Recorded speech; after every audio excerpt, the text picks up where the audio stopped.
Good morning. Welcome to B Cube Sunday morning. America is officially old now. The as if, of course, somebody once said it's not the model year, it's the mileage. And I got to Mhm. say, in the last 2 years, America's aged another 50. Um, but that's just the mileage has been put on her. But it's B Cube Sunday morning, and we're glad to have Brenda and her college roommate join us. Yay. And Irene, you're still down there. Mm-hmm.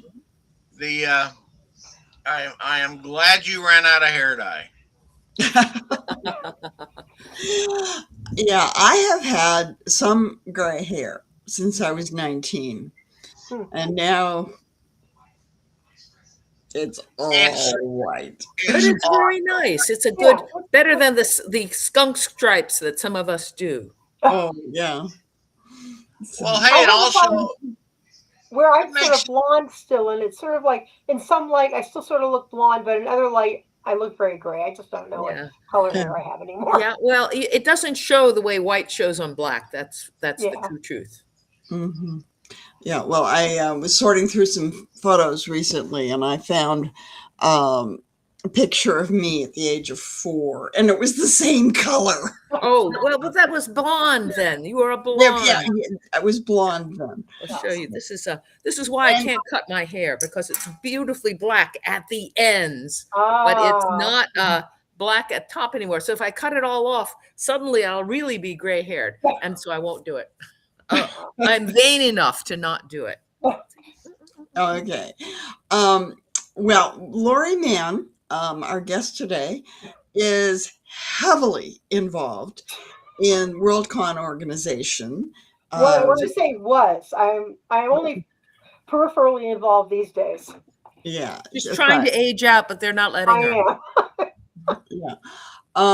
But anyway, we are here to talk primarily about the upcoming WorldCon Mhm. in Los Angeles, and remind us of the dates.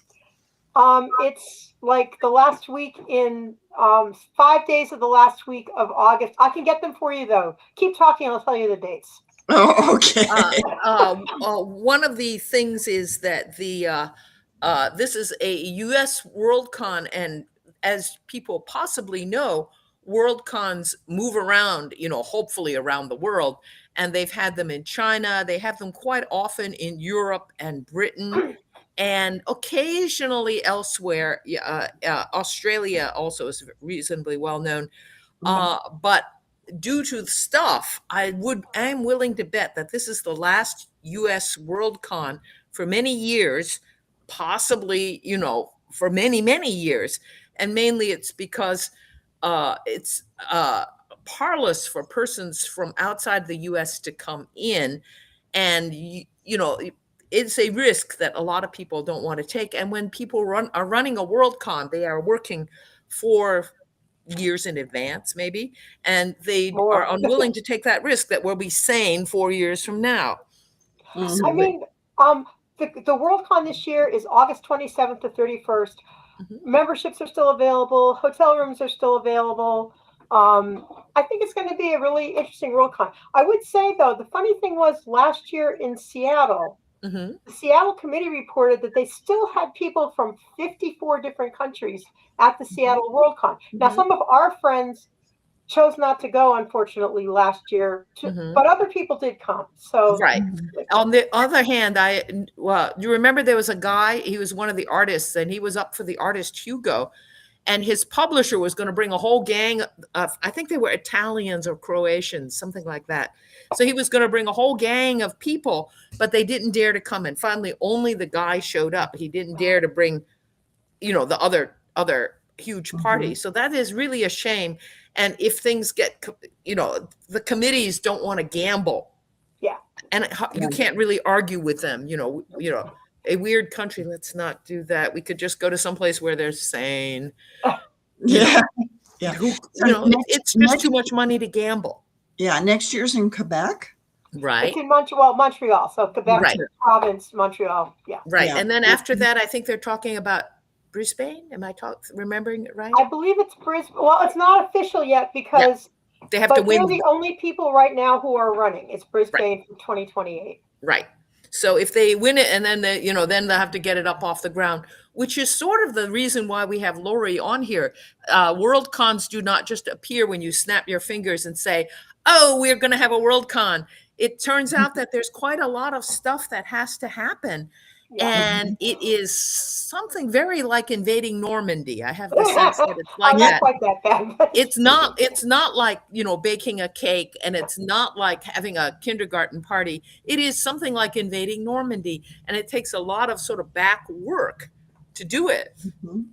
So maybe Yeah. we should get Laurie to tell us. Well, Yeah. instead of invading a country, we're invading in quotes a convention center and a bunch of hotels. Mhm. So, But you have to find the people to do it. You have to Yep. find the equipment, the material, and the people who are doing it actually have to, they can't be Pete Hegseth. They have to be Dwight D. Eisenhower, you have to consider that you have to start with people who sort of like working with each other. Like, I was very intimately involved with the 1989 NORISCON 3 bid in Boston. And a lot of that came out of people who were, who had learned a lot about convention work through BosCons and through attending WorldCons and maybe Mhm. taking small WorldCon jobs. And we kind of said, we had a WorldCon in 1980, let's run for 89. And I think we started bidding in like 86 or so, because no, it was earlier. It was like 84, because for a few years, the WorldCons were voted on 3 years in advance rather than 2. Mhm. So we spent a lot of the 80s running a WorldCon. We started a fanzine called the Mad 3 Party, which actually won a Hugo one year when Leslie Turek was editing it, and that was exciting. And so for in 1986, when the WorldCon was in Atlanta, we threw parties, we kibitzed with people, we ran bid tables, and we did win our bid that year to have the 1989 WorldCon. So that's how much work it is. Now there's currently a 2-year period between the time a bid is voted on and the WorldCon. So that's why we're saying it's 2026. We're going to vote on Brisbane, and in the off chance there's a sprint bid, which there has not been in a long time. A sprint bid is like thrown together at the last minute by a group of people, and they try to win. And I don't know why, I may be misremembering, but I think Phoenix back in 78 might have been a sprint bid. But it's usually harder to win that, just like it's harder to win an Olympic medal if you get up in the morning and decide to happened train. in a long time. Yeah, it is not an easy thing to do. And unfortunately, it's fairly a niche skill. And that's always an issue. You want to have more people coming in who will do it. Right. Yeah, I mean, it's an enormous amount of work. I mean, so that's so it's hard. So on top of the whole political end of things, where fewer foreign fans want to commit to going to the United States for understandable reasons, I mean, Seattle I thought was a very good WorldCon, despite that kind of problem. Looks like LA is going to be very good, and who knows what's next. But just right now, there's no other American city running for anything for the next few years. I think that people just realize that there's such a thing as too heavy a lift. And so it's okay to step back, because that was the other complaint, that we build it as the WorldCon, but it was always held in the United States. So it's good for the rest of the planet to pick up. It's like being Miss Universe, but the only girls who contest are from this planet. I mean, honestly. Yeah, I mean, the WorldCon has been more diverse in terms of international sites, probably for the last 20 years or so, and definitely for the last 10. I am going to log off for just a minute because I'm getting double audio. Oh, okay. Okay. Be sure that Bob lets you back in. Yeah. Okay. Well, we will. Yeah. We'll carry on. Yeah, we will carry on. So I remember helping.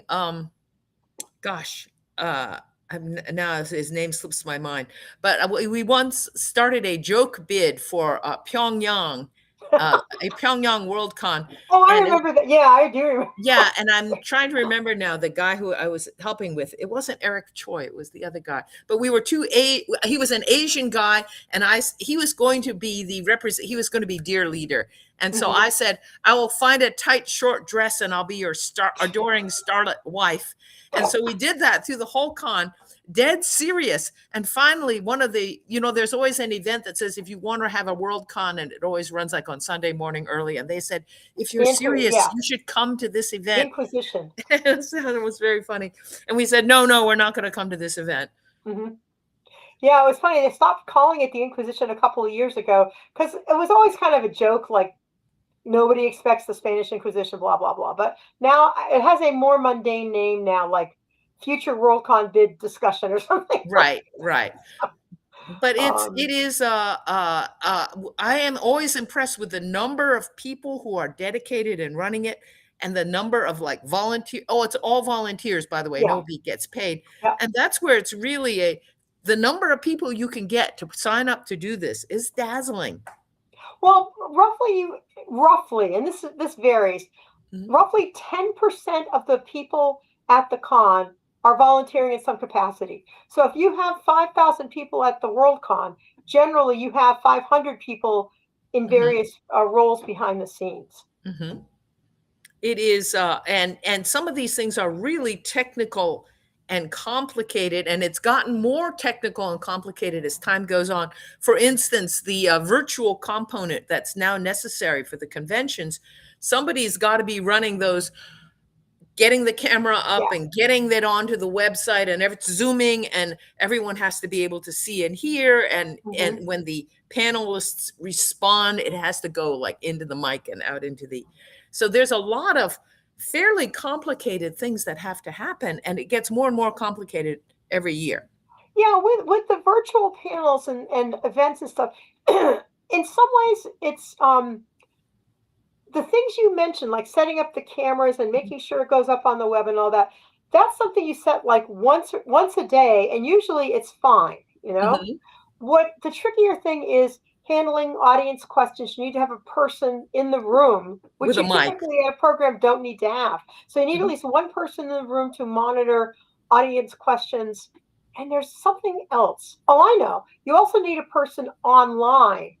So you need at least extra people per program item. So it's more work than In fact, at BossCon next year, what we're planning to do is the last couple of years we've just had the event room where like you have the guest of honor speech, that kind of stuff. That was the only room that went out, and it went out. It wasn't interactive, so we didn't need the extra people to monitor the audience. But this year we're having at least 2 rooms and maybe 3 rooms. And Erin Underwood and I, who are running program, have said, we are happy to schedule people and things in those rooms, but we don't have the people to monitor this. And if you wish to have 3 full rooms for, for virtual program, you need to make sure you have enough people to do those extra 2 people for program items. So we'll see how that goes. So right now, that's the plan, is that we're going to have 3 virtual rooms from BossCon next year. That's another interesting point. It's that the smaller regional conventions, and BossCon, sort of the great example of this, are the seed bed for a lot of the people and the expertise that eventually winds up in a Worldcon, which is why if you're in a country or an area that has no active fan community and convention, it's hard to make a convincing Worldcon bid, because people will legitimately say, wait, who's going to do this? Are we all going to Zagreb in Croatia to help you run it, or what? They actually they had enough people to run a real bid for a couple of years. So, but that was actually before the war issue for a few years. So they were not bidding then for a few years, and then they sort of bid a little bit afterwards, but not completely. I mean, there's a whole bunch of like people who every now and then try to scrape up a bid and that never quite gets up over the hump. I was impressed that Chengdu in China was able to get it up and make it fly. And what was sad, of course, it was during the COVID year. So a lot of things just couldn't happen. And I didn't go. There's just a real limit how to when there are other crises happening. You Yeah. just can't do it. They had actually a lot of government support. And one of the kind of funny things about Chengdu, because I helped a little bit with programs, so I saw some of I wasn't at the con, but I helped a little bit pre-con. Mhm. So one of the interesting things was it turned out to be a very, very business-oriented Worldcon. They had a lot of businesses involved. They got money. They gave free memberships to school students to help encourage school students to go to this for free. I mean, they did a lot of really interesting things, but mostly they had a lot more money than most Worldcons have. Right. And it was because they had the government buy-in. Yeah. Yeah. And that is, something that we're never going to get in this country because that's just not what we do. So it's always going to be a different thing. I don't know whether they'll ever try to do it again in China, but just having money really, really helps. Yep. And they also built a new building specifically for the Worldcon it's now called the Science Fiction Museum or something like that. And as a Worldcon runner, the main thing I thought I saw with the rooms was they didn't really have kind of good office or logistics kind of space. Everything, I think the smallest room was maybe for 200 or 300. So I thought that was the one kind of bad thing about the space that they built was that they were built. But on the other hand, China had so many people coming to it, they probably were right to have more bigger rooms. Right. And that's the other thing is you have to have a space to have a Worldcon.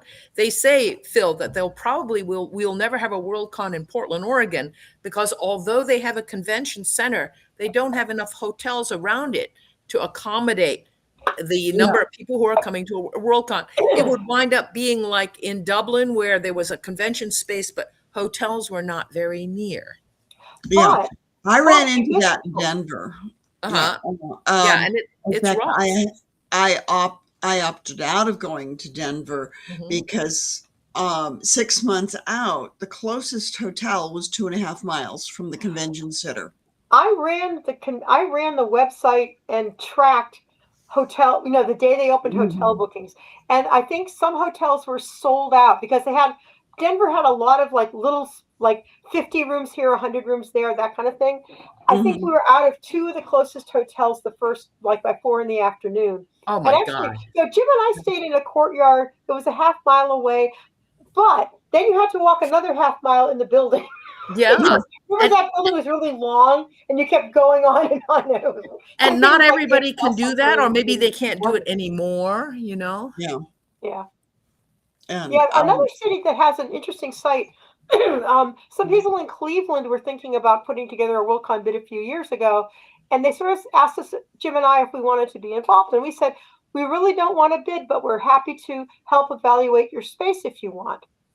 So Jim and I went to Cleveland because we're retired, and Cleveland is 2.5 hours away, and we'd never seen their convention center.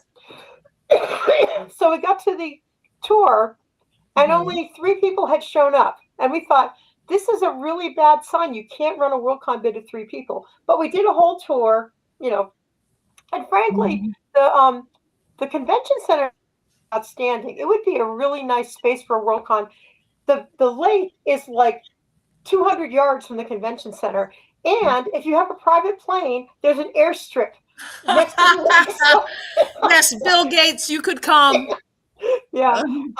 The hotel situation isn't quite that beautiful. I mean, there's 2 pretty big hotels near the convention center and another. So if there ever was a Worldcon in Cleveland, it would be a little like Denver in that the hotels are a little more scattered than you might like. But it would, in my opinion, it would be doable if they had enough local people to run the bid. Anyway. That is actually where another thing where the rubber really hits the road. You need local people, local fans who are willing to actually work and commit to it. You can only import them from outside up to a certain point. Right. Yeah. Glasgow, I think it would have been 2005? Yeah. Yeah, we were there. We were there, Laurie. Yeah, I was there. Yeah, we were all there. But I was 6 months out of back surgery. Oh. And in a way, it was good because the B&B where I was staying was about a mile from the convention center, and that was my physical therapy every day. You had to walk there and then walk around. Right. And what I found strange was that booking 6 months out, which is what is recommended, Mhm. there were no hotels closer to the convention center that had any space. People who signed up the week before the convention were within 100 yards of the convention center because they opened up a whole bunch of rooms. Wow. Mhm. I mean, that was the big difference. We weren't at Glasgow in 1995, but we were there in 2005 and then 2024. And in Mhm. 2005, there were like massive parking lots between the convention center and the downtown area. And we were at the Hilton, which is almost a mile away. But Mhm. most of the time we walked. Once or twice we took a subway because it was raining or something, or there was bad weather or whatever. Mhm. And in 2024, all of that space had been completely built out. So there were more hotels. Like there was a Hilton Garden Inn that was like a quarter mile away. It was very easy to get there. Yes. There was 2 or 3 other big Mhm. hotels in that area. So that Mhm. had changed enormously over the last 20 Mhm. years. Yeah. I think that the people who are running convention centers, they grasp what needs to be done and gradually it happens. Yeah. But you sort of have to have it there. Otherwise, you get this kind of situation. You remember in Dublin, there was a convention center, and then there was another convention center really too far away, and they ran a shuttle bus. But either Oh, that or you hike 2 miles down the okay. road. It really, yeah. What it was kind of almost like a mall-like area that had some function space. Hmm. And it was 0.75 miles away because I did that walk like once or twice a Yeah, day because I was yeah. working on information and we had an information outpost over there. Yeah. So, Well, I was lucky because I made two friends who were staying in the same hotel as me. huh. One was a bookseller, and one was a biology illustrator who had done the the biology of Anne McCaffrey's dragons. Hmm. Oh, very good. And we met up at breakfast in the hotel, and for the rest of the convention, we shared a taxi Okay. to the convention center, at least in the morning. Mhm. We came home at different times so that But that saves you money right it there. saved me money and it saved me energy. Hmm. Because it Yeah. takes more than 3 or 4 months to recover from full anesthesia on a back surgery. Oh, wow. Mhm. You Yeah, know, yeah. and that was my biggest complaint about Seattle. What last year was Mhm. that it was just so the convention center was so huge. I was exhausted the entire time, and we had that disastrous train trip from Portland. We took a train up from Portland, and completely some nutty guy began shooting at the freight cars on the train track. And so Oh, no. naturally, they had to halt everything until they figured out what was going on and wrestled him to the ground and all that stuff. Mhm. And then Hours then passed. they had to search the area to make sure he had no accomplices. Mhm. Or bombs or whatever. Two and a And half hours. yeah, and I arrived, I think, just about when my first panel was starting. I didn't even get my badge. I actually galloped through holding my mask, and they assumed it was a badge. And I zoomed up and got into the panel, and that was fine. But so that was, I don't ever want to be that creative again. It's really gets to be too Yeah, much. yeah. But quite literally, I was exhausted the entire con. It was not my best convention experience because of that. Yeah, well, Um, after a certain point, it gets to be too difficult. yeah. But this year it's going to be in Anaheim, and I Yeah. don't even know how convenient that is for walking. You've been Oh, there, right, Laurie? Anaheim, frankly, is great for walking because Jim had to go to a meeting in April, and I went Mhm. along because we had enough points. So Jim and I flew for free. That's always a great thing. But anyway, Anaheim is very flat, Mhm. Mhm. and within I about like 2 blocks of the Hilton and the Marriott, there are lots of stores and restaurants. They're all over the place, and the area between the hotels tends to have food trucks every day. Oh, And also, good. there's going to be a bloodmobile, and that's going to be right by the Hilton, in the shaded area under the Hilton. So very convenient. The convention center is about 1 block from the Hilton or the Marriott, the two main hotels. Okay. Um, It's Mhm. been redone quite a bit since 2006. It has, very big rooms. It's, it's going to be fun. Registration, the last I heard, is going to be in the ballroom on the first floor of the Hilton. So it's so you don't even need to go to the convention center to get your badge. You can get it right at the ballroom. That will be handy. The Hilton also has tons of small function space on the second and third floor. So there's So going to that'll be be like nice for smaller things. correct. Mhm. Yeah. And so, Good, and good. I don't know that we have all of the, well, anyway, I don't know that we have all those rooms. We have most of those rooms.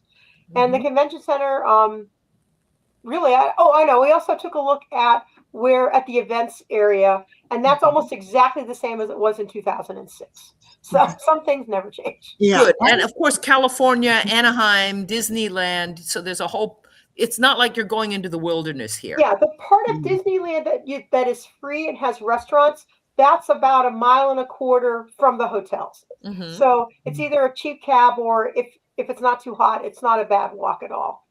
Very Yeah. flat again. I was there in, I think it would have been 95. Mhm. And it was my first really big convention. And as far as I was concerned, it's the way a Worldcon should have been organized. Hmm. It worked. Yeah. And for a total newbie, not knowing what to expect, I found it very easy to navigate the entire convention. Oh, that's good. Yeah, And and hopefully this will be just as good. And and the other important thing is everyone who's here now, if you're going to Worldcon, Bookview Cafe is having a party on Saturday night, and I'm inviting you. So you can come and come to the party. Laurie, you're invited. So we're having a party, and I don't know the room yet, but the word will be passed. It's going to be a room party. Yeah. And I'm not going to be able to attend, Mhm. but I will certainly be behind the scenes of the party with whatever I can contribute. Yeah, well, there's gonna be at least a couple of us there. I don't, you just never know who's actually going to show up, but at least a couple people live sort of within driving distance. Yeah, So. Sherwood Smith is going to be there. Mhm. Dave Smeds, I believe, Mhm. is going to be there. Mhm. And several others of our Mhm. members. Yeah, Steve and I'm gonna run the party. Oof. Yeah, and Steve Popkiss, who is he's in No, Massachusetts. he's Massachusetts. Mhm. Yeah, he's making plans to come. Oh, that will be nice. Yeah. And what else was I gonna say about this? But it's Also, my friend Jerry Sullivan is the fan guest of honor, and one Uh-huh. thing she's doing is she has asked for her room to be down in the party area so that she can throw a party pretty much whenever she wants to. very good. It should be nice. That's the other thing that's fun is the room parties and the impromptu parties in the day back in the Jurassic when I first began. Publishers would have big parties and essentially announce the latest Stephen King novel or whatever it was. But nowadays they've run out of money to do that. They mostly don't do it. Right. SIFWA used to have a suite and they've run out of money and they don't do that anymore. So you don't have that party, chug thing that we had in the good old days. You don't, but you find a lot more writers and people like that in the bars. Yeah, you do. And there's a lot of, there's a lot sort of a bar con thing. Yes. But with the, it used to be where the industry would run up and show its flag, the publishers, DAW, Tor. And I have run the SIFWA suite in my day, which is essentially running a party for 5 days in a row. And I still have a certificate that someone gave me for doing it. Yeah, our own Bob Brown babysat the SIFWA suite, I think at Reno. Okay. But he was the only writer type person who was willing to get up at 6 and open the room for the early risers. Yeah. Yeah. There's a whole thing about the parties. There's a whole thing about the con suite, which is sort of nice. And what is the con suite defined as? It's essentially where that's always open and where you can always go to. Just about. Yeah. I mean, usually it used to be at least in the evening. But Mhm. sometimes they do run all day. It's at some world cons. I have done lunch, breakfast, or if you like Mhm. just need a soda and you can pop into the con suite and grab a soda, that kind of thing. Yeah. And you can find 5 minutes to put your feet up and hide your face. Right. Yeah. Or if Yeah. you want to have a conversation with somebody and you don't want to do it in the hallway, you can duck into the con suite. Right. You can make arrangements with the other person to meet at the con suite or the Sifwa suite. Yeah, Um, I would kind of miss having a syphilis suite, but I can see why they quit doing it. One of the problems with running a space like that is, like, do you have liquor or not? And if you have liquor, you have to keep control of it, because the last thing is you want is someone underage to get into the beer and then climb behind the wheel of Right. the car, and then you have this Right. whole thing, which would be very, very bad. So you can't. I think Yeah. that after a certain point, we've quit doing it. Yeah. Radcon Mhm. used to had a traveling party to a lot of the big conventions where they served toxic waste, Mhm. which Oh is boy. a secret recipe. And because Radcon is based in Tri-Cities, Washington, which is the home of the Hanford Nuclear Reservation. And so you have toxic waste. So And what yeah, did it was it a drink or was it something to eat? no, it was a drink. Oh, It's a good. secret recipe, Okay. and Alcohol is involved? very much. Okay, good. I'm counting on Yeah, that. and the carding of the guests became a problem. I It don't even is. know You if they really still have do to, that. it's sad that you have Bill, to control it. Yeah. on behalf of the Radcon establishment, we have to warn you that even saying it's a secret recipe will get you In deep trouble. doo doo. One Just thing I kidding. was just Sorry checking about is there will be a con suite at LA Con. Oh, really good. Yes. But That'll be nice. let me add one thing to what Phil just said. Checking IDs. Mm. Mhm. This was a real experience back when we had Larry Niven and Mhm. um, doing the bartending. Who the woman that we had with him? I forget her name. Leah Fuzzy Day. Pink. Who? Fuzzy Pink Niven. Fuzzy pink. Fuzzy Pink is his wife, but Was um, I think she's dead. I think she has died. yeah, She's deceased, yes. yeah, I received word of that through the lace making community, which is Oh. where I first met her. Mhm. But no, Leah Day did a lot of our bartending, and Mhm. she is called the Power Weasel of fans. She's only ever professionally written one short story, but she shows up. Best friend of Anne McCaffrey, and very often Mhm. served as her bodyguard. Uh-huh. But she kept a pretty firm hand on the Radcon suite. Can I Um, address a comment that's in the chat? okay. Yeah. Okay, so I want to respond to Susan Omberg Caro, who says, why would you even want to stay within a half mile of the convention center? I could get a room at a hotel in a part of town I really wanted to stay in and take public transit or Uber to the convention center. It's what we do when we go to any other kind of event in Seattle or Portland or San Francisco or Denver. Okay, so I want to explain what the problem is with this reasoning. Okay, I understand and respect that many fans cannot afford the convention hotel rates. Mhm. Okay, and okay, and that's fine.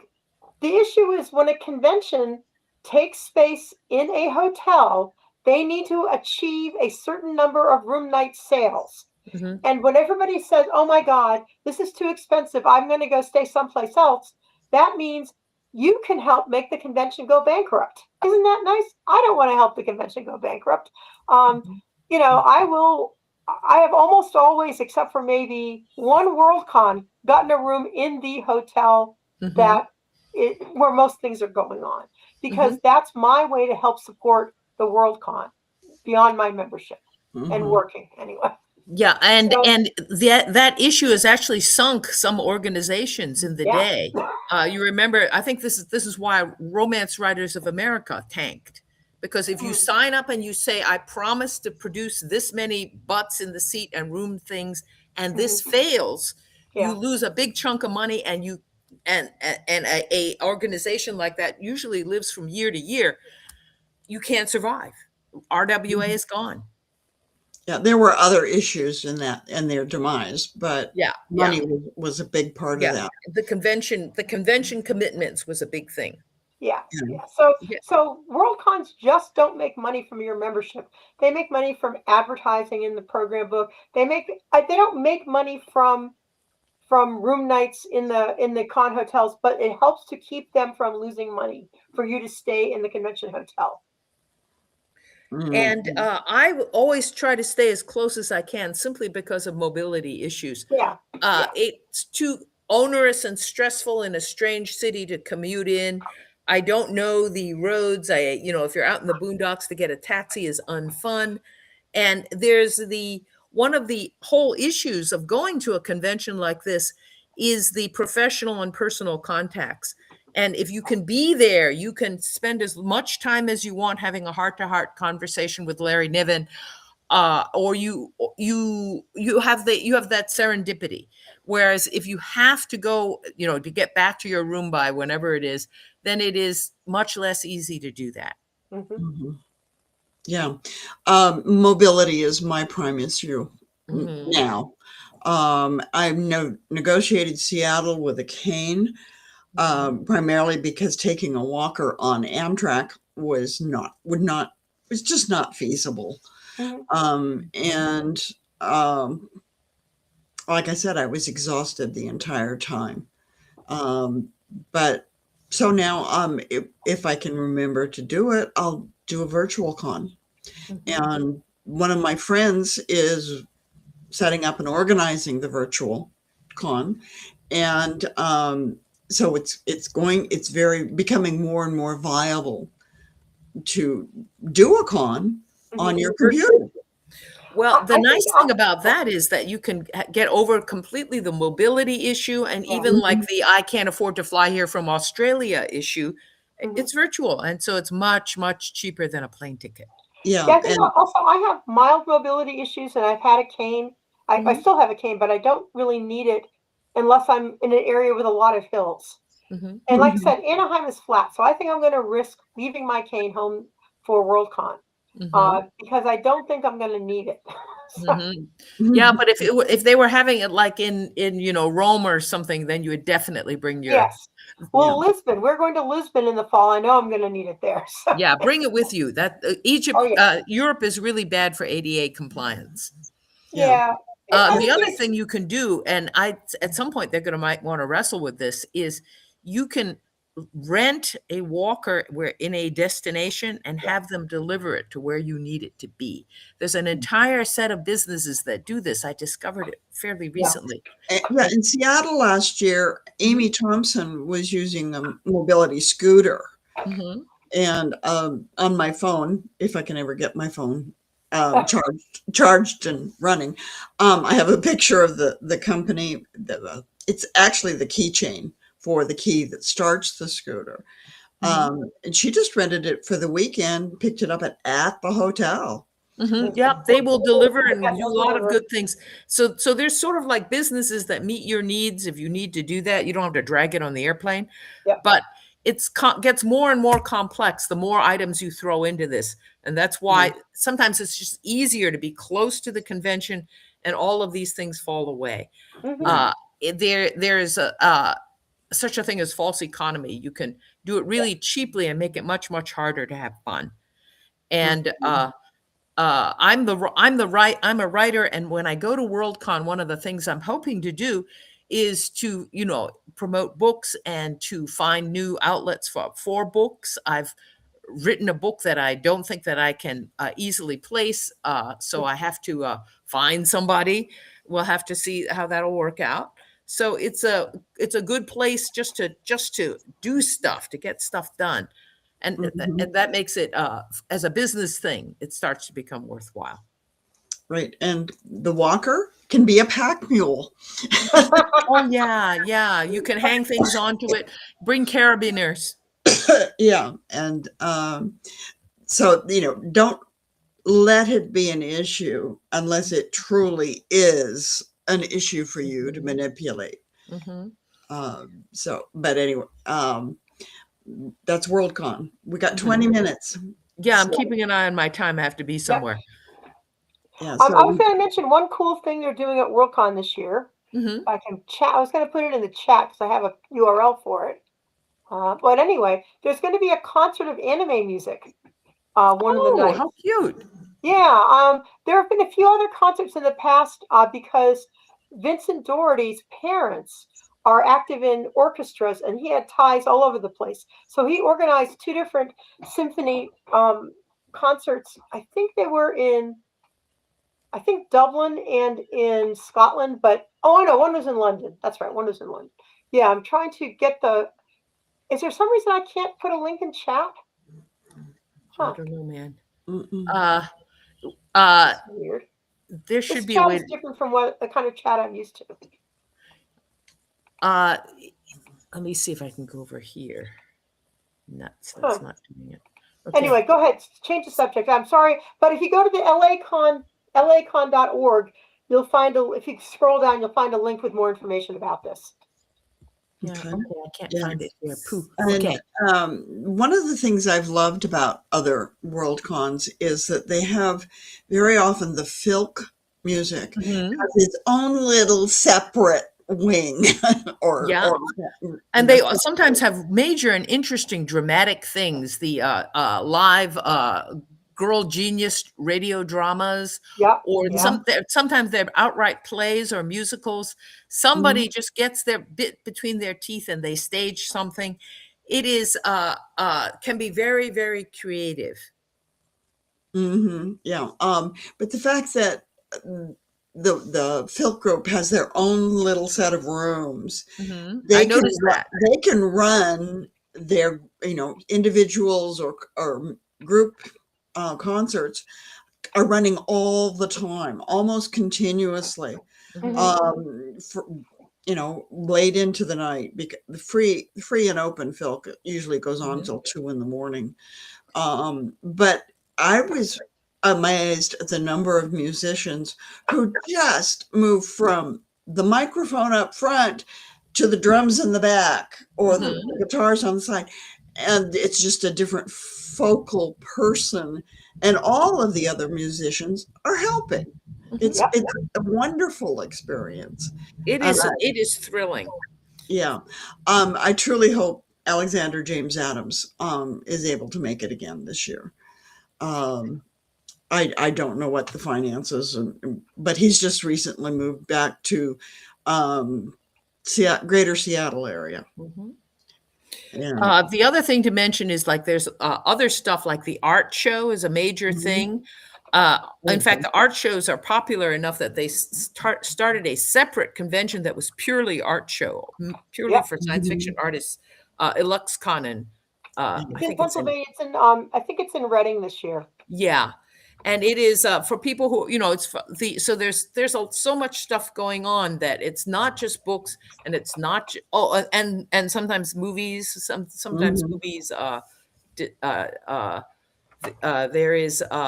the art show. There's the Huckster Room where you can get just about everything that you would ever intended to get in your life, including things that really have nothing to do with science fiction. And then, of course, there's the Hugo Awards ceremony, which the last time it was in LA, it was quite something. So. Oh yeah, that's the other thing, is that LA is a really good town for razzle dazzle. Yes, and so they will pull that one right out of the hat for us. Yeah, costume. And an LA Worldcon, unlike most Worldcons, you might see people from TV, which is really rare, but they'll be there. Yeah, because you are in LA. Will be there, and they're the only people who make you pay to get your signature, because writers would not do that. So no, we'll sign anything. Ask us. Yeah, they usually at least throw a photo in. So. Yeah, and you can. I'm hoping that because of the LA closeness, sometimes you get some interesting things happening. People trying to publicize movies or new events, so that's kind of interesting. LA Con 3 in 95. There was a group of actors who charged a huge amount of money to show up in Star Wars stormtrooper costumes. Wow. and they did it. But Mark Hamill, the star of Star Wars, came in for free to promote one of his new projects. Yeah, you can. That's because it's local to LA, so he didn't even have to do anything other than get into a taxi and come over. So he might not have flown to Minneapolis to do it, but he could do it from here. So And that was his second visit at a Worldcon, because he was at Mid-Americon in 1976, and no one knew who he was then. So, oh, what fun! Yeah. But he knew that. So, He was so not. He knew this I'm was not a hoping. group who was watching 8 is enough, so he knew that. Mhm. So, but there are instances. Leah Day, who was a dear friend, Power Weasel fan, she was still in the Navy, and so this was 40 years ago. She and some friends were docked. I think it was in Chicago. They were docked in the lake, and they said, "Oh, this Worldcon's here. It might be fun to spend an evening." So she and a couple of her buddies from the ship, still in uniform, went to the Worldcon, and they were sitting in the restaurant, and some little nerd comes walking up to them and informs them that their uniforms are not authentic. I love it. I think he was probably part of the Honor Harrington contingent. Oh, right. Oh, sure. They had their own uniforms. Oh, what fun. Yeah, so there's cute little incidents and great meetups and so many wonderful opportunities at Worldcon. Yeah, there's a reason why they're popular, and and it's a little bit challenging. COVID was kind of bad for the whole thing, just like everybody. Mm-hmm. And then there's always an issue about how to hand the torch on to another generation. That's frequently an issue with everybody, churches, organizations, everybody. Yeah, and that's something I'd like to emphasize. It's important to involve younger people, at least on the periphery. So when people get to be our age, when the con runners are our age and we're totally exhausted. And we want to retire. Right. Want to retire. And somehow you're still not retired, Laurie. I was supposed to be staff, and now I am running table talks at the con. So, but that's okay. That should be fun. Yeah. So, bring in the younger people, introduce your kids to the con situation. Mm-hmm. I know RadCon used to be very good about that in sending writers out to the high schools to talk to the kids. I think that's a good idea. Yeah, that's a good idea. Remember bringing my daughter, and she was still crawling, so she must have been about 9 months old, and I brought her to at that point it was Disclave. Yep. And I brought her, and I was on a panel, so I set her on the table and I said, "This is why I haven't been around lately." And and she was perfectly cute, one of those dumpling kids, and so this was very cute. Yeah. But you bring them, you hope for the best, but they don't necessarily. But you have to do what you have to do. But before we leave that Disclave just for a moment, so Brenda and I lost track of one another after college, which was really too bad. And then I remember in those days, there was really no internet or anything like that, no easy way to find it. Was the Jurassic. That's right. Yeah. So I'm at a Disclave, and I look down the hall, and there's this woman, very tall, very slender, very long skirt. And I thought, that's Brenda. Brenda! And then she turns around and says, Laurie, and we hugged each other. And then she took me and introduced me to Diana, who was in a childcare room or something. But anyway. That was fun. Well, yeah, if you stay in the industry, it is small enough that eventually you'll see everybody. And if you stay in it, of course, then you have at least 11,000 friends. And it's perfectly fun. It is its own little community, but it's very easy to get into it. And I will say that, it's not a closed community. It's sort of wildly open. So essentially you show up and then there you are. Yeah. One thing I would like to take a moment to do is to read the guests for this year's LA Con, just in case you hadn't heard. So anyway, Barbara Hambly, Ronald D. Moore, Colleen Duran, Anita Sengupta, Tim Kirk, Jerry Sullivan, Stan Sakai, Ursula Vernon, who writes as T. Kingfisher, Mm-hmm. Tracy Drain, Therese Mason Pierre, and Tracy Baptiste. So that's our list. Usually WorldCons have maybe 4 or 5 guests. They added some extra special guests at the end. So Mm-hmm. Well, it's always it's a chance to meet people that you might never really get a chance to meet, like these guests. mhm. This is not as big as like Comic Cons No. or like the gigantic media related conventions where you have to pay to get in line to get an autograph from whoever it is. If you see Mark Hamill and recognize him, just grab him and demand an autograph. Yeah. Yeah. What else about WorldCons? I mean, WorldCons, it's weird. They've both simultaneously changed a lot over the last like 20 years and not changed much at all. Because the first cosplay or costuming that was known about was at the very first WorldCon, which was in New York in 1939, and it was Forrest J. Ackerman and his friend who was nicknamed Morojo, and they dressed as like future people wearing shiny silver things and such like that. So they were the first people to costume at a convention, and they started a tradition that continues to this day. And now masquerade is a major thing at the convention, and it's quite elaborate. Yep. And then there's that whole separate thing of hall costumes, which is less elaborate because you have to be in the Be able hall. to walk. Yeah. And that's always fun because you could just roll up in whatever you want to roll up in, and Batman. One year it was Oricon, the Sunday, and traditionally, I don't think they do it anymore, but they'd have an autograph session at the Powell City of Books after the convention.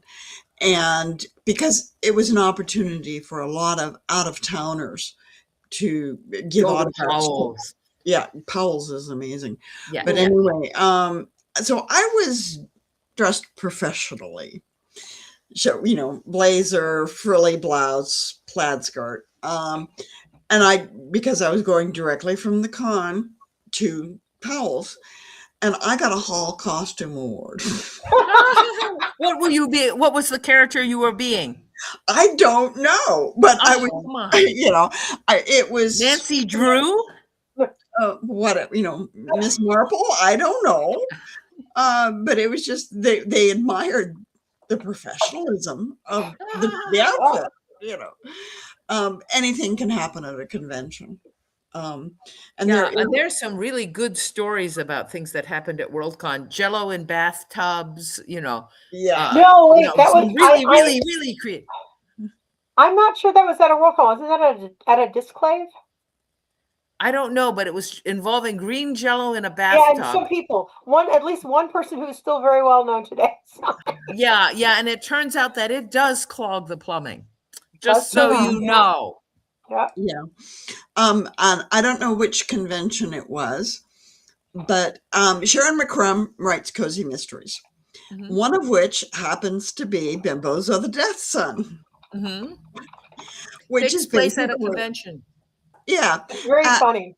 Hard science professor wrote a hard science fiction book, and the publishers couldn't sell it, so they renamed it Bimbos of the Death Sun, and they put a model wearing a chainmail bikini on the cover.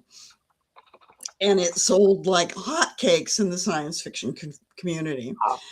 And Sharon was at a convention, and all of a sudden somebody shouted her name, and she looked up, and there's Harlan Ellison, who is not known for his diplomatic skills. Comes marching up to her in his usual belligerent stance. I read your book. I saw myself in your book. Oh dear. And I'm suing tomorrow. No. Then he said, and I loved every word of it. Oh, that's so sweet. So that typical Harlan. So in fandom, aside from conventions, there are lovely websites, one of which is fancyclopedia.org. And I looked up Jello in fancyclopedia.org. And yes, you were right. It was indeed at Discon, not Disclave. So I apologize. Yeah, and it names names, right? So people can go and look it up. We don't have to I say it think here. it might, yeah. Yes, it was. Yes, it does name names. Yeah, Okay, yeah. Okay, so we're if people down really to- want the skinny, go to the Yeah, encyclopedia. encyclopedia.org. Okay, Right. we're down to 5 minutes, and Bob is back to Oh, tell yes. us to wrap it up. So, Laurie, Mm. leave our guests with just 2 minutes of statements. Oh, well, while I am trying to retire from working at WorldCons, I expect I will go generally to most of them in the future. Although some years, Jim and I are traveling more. We're retired. We're cruising. We might not want to go to Montreal. We might want to go to Greece or something. So, yeah. So if You I'm would not at a abandon WorldCon, it's us. because I'm on a boat somewhere. Mm-hmm. Okay. So that's my closing statement. Yeah. Brenda, pimp your latest work. Well, I wrote a novel. I started a novel in April and I finished it like this week. And it is I can't believe I've done this. I'm writing a romantasy set in 1506. So it is the raciest thing I have ever written, and I don't know what to do about it. I'm not even sure I should try to run it through Bookview Cafe. How X-rated do we want to go, girls? So I don't know what to do about it, and I'm going to give it some thought. But it also occurs to me that since it's sufficiently racy, maybe I should try to hit the bestseller list on this one, because it could be commercial. There's some, and it's called it's going to be titled A Night in Her Basement, and the word basement is a very Shakespearean kind of a thing with a lot more meanings than you really think that they're going to have until you actually get her going. So we'll have to see. Okay, and I have spent most of this year getting old reprints back into publication on Bookview Cafe. 5 books in 5 months. Wow. I'm good. The last one is going into formatting next week. And then I'm going to quit for a while. But my September issue is Mama Sasquatch. Oh, that'll be so fun. It's brand new, straight out of my mind. I proposed it to Daw Books 10 years ago, and they didn't like it. It was too literary. I hate it when they say it's too literary. Honestly. It sat and sat and sat. And then I went to the Sasquatch convention up here on Mount Hood, April of last year. And you kicked loose. I met people, and I had a glorious time. It was as good as a science fiction convention.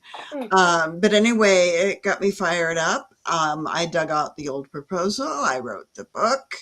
I rewrote the book, and now I'm rewriting the book, but I'm almost done with it.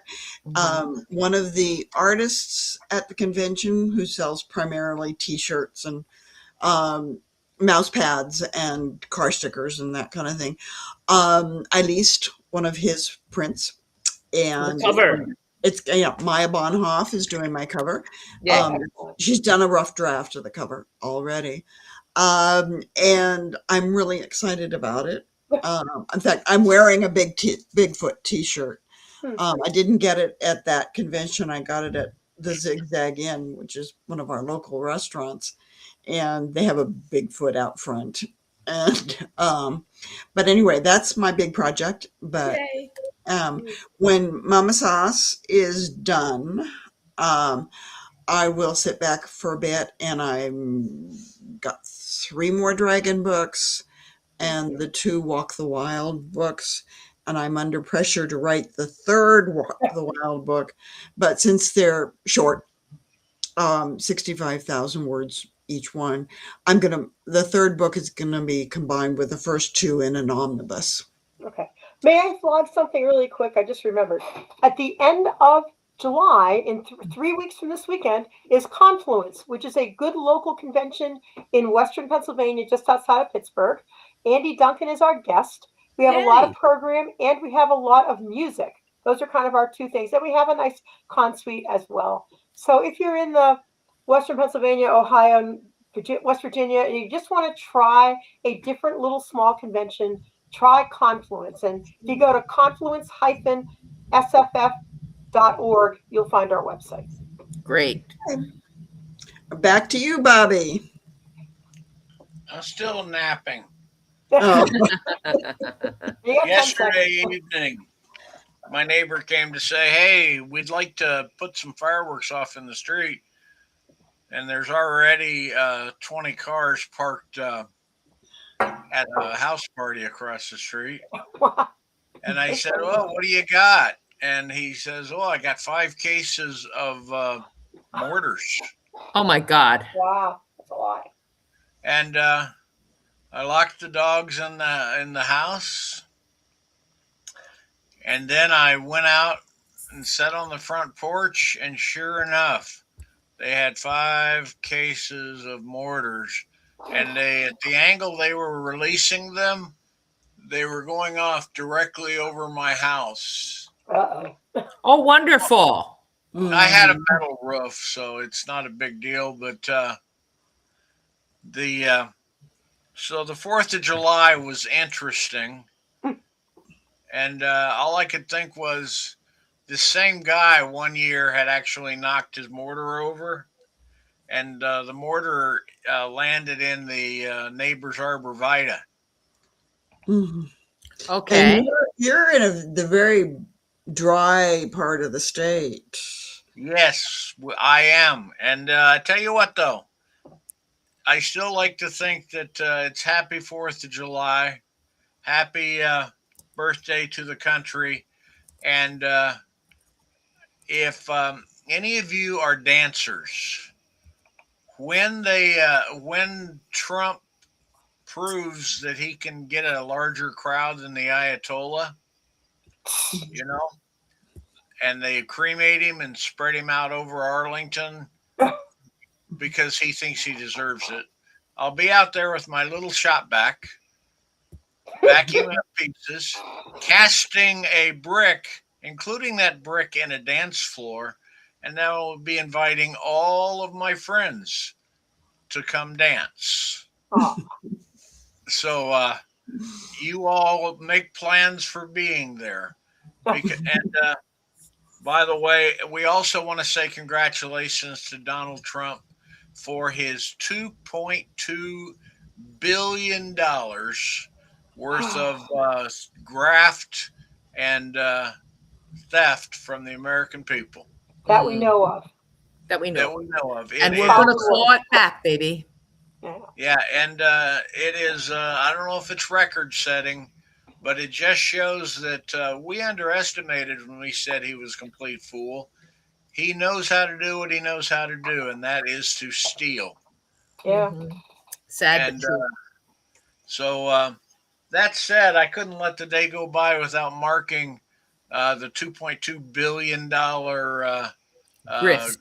grift and Mhm. the 4th of July celebration.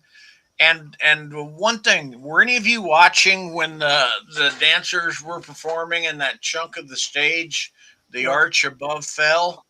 I do not watch Trump.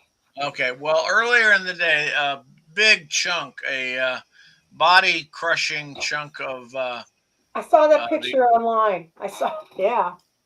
well, near as I can figure, Trump is going to count that as the 13th assassination attempt. Just saying that the timing was bad, that they planned on him being there. So keep your eyes on the news cycle as the investigation determines it was all a plot to help Trump set a record crowd for his funeral. That said, you guys all have a good day. Enjoy the World Con, and hope your book does well, Phil and um, Brenda, because that's what we do. Mhm. And I'm going to get back to work, trying to get back to work on the anthology we've got going on right now that Jeff Sturgeon was so kind as to take my money to do a cover for. Co-edited by KG Anderson, a wonderful human being, and with brilliant stories. I mean, I'm rereading the stories as I'm doing the final edits and assembling the book. There are sometimes you just read stories that are so good, you say, Lord, what did I ever do? And I can do a decent Chris Christopherson imitation, so do not tempt me. Um, the So thank you all, and you have a good night. And we're Okay. ending the stream. Do we have a guest scheduled for next month, Brenda? I don't remember. I don't think we do. So Okay. we are casting our nets wide, looking for someone to come entertain you. But watch this space for an announcement when we do settle on someone. Oh, Well, if actually, you, no, I know, somebody I wants know to who go. I know who I think you should get, but that's another story altogether. Maybe we should maybe we should discuss it not on the air. Yeah, not on Yeah. the air. I've already talked to her a little bit. When I'm not getting my ass kicked in chess, we sometimes talk about important things. But you guys take care, and I will talk to you all later. Bye-bye. Bye-bye. Bye.